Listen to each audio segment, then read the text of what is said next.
C'est l'Esprit de Jésus et non directement l'Esprit de Dieu qui pouvait nous être envoyé pour demeurer en nous. Le péché avait interrompu, troublé nos rapports avec Dieu lui-même, autant qu'avec sa loi. Avec la faveur divine, nous avions perdu la vie divine. Christ est venu non seulement affranchir l'homme de la loi et de la malédiction de la loi, mais ramener la nature humaine à Dieu, rétablir sa communauté avec lui et nous faire participer de la nature divine. 2 Pierre 1,4. Ceci ne devait pas se faire par une contrainte divine imposée à l'homme, mais devait être le résultat d'un développement très réellement humain, tout à fait libre et individuel. Pour cela, Christ, devenu lui-même chair, devait sanctifier la chair en sa propre personne et l'amener à devenir volontairement l'habitation de l'Esprit de Dieu. Après avoir fait cela, et conformément à la règle qui veut que les formes les plus intimes de la vie ne puissent s'élever à un degré supérieur qu'en passant par la mort, il devait lui-même passer par la mort, soit pour subir la malédiction du péché, soit pour être le grain de froment qui, s'il meurt, porte beaucoup de fruits. Jean 12, 24. À présent, sa nature glorifiée, lors de sa résurrection et de son ascension, nous envoie son esprit, l'esprit de sa vie humaine, glorifié par son union avec Dieu. Et par là, il nous rend participants de tout ce qu'il avait individuellement acquis, c'est-à-dire de lui-même et de sa vie glorifiée. L'expiation confère à l'homme le droit d'être rempli de l'Esprit de Dieu. Jésus, après avoir revêtu lui-même une nature humaine nouvelle et sainte, peut à présent nous communiquer ce qui avait été jusqu'alors inconnu, une vie à la fois humaine et divine. C'est ainsi que l'Esprit, qui est la vie individuelle de Dieu, a pu devenir aussi la vie individuelle de l'homme.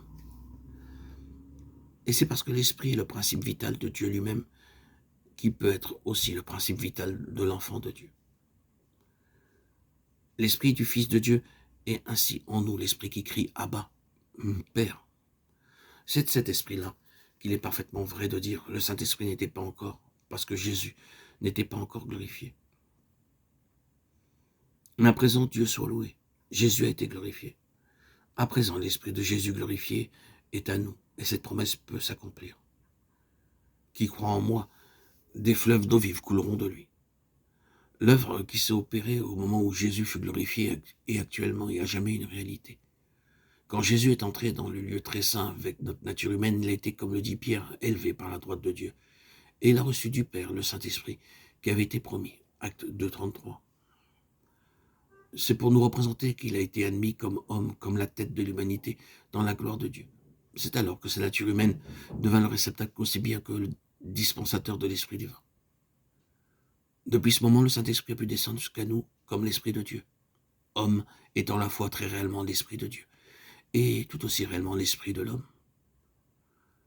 Une ère nouvelle a commencé dans la vie et l'œuvre du Saint-Esprit au moment où Jésus est entré dans un nouvel ordre de vie, où s'est opérée en lui la parfaite union de Dieu et de l'homme, où il a pris place sur le trône, revêtu d'une gloire jusque-là inconnue. À présent, l'Esprit peut témoigner de la parfaite union qui a eu lieu entre la divinité et l'humanité, et nous l'a fait réaliser en devenant lui-même notre vie. À présent, il existe l'Esprit de Jésus glorifié. Il l'a répandu sur nous, et nous l'avons reçu en nous, ce courant de vie qui doit passer de nous à d'autres en fleuve de bénédiction.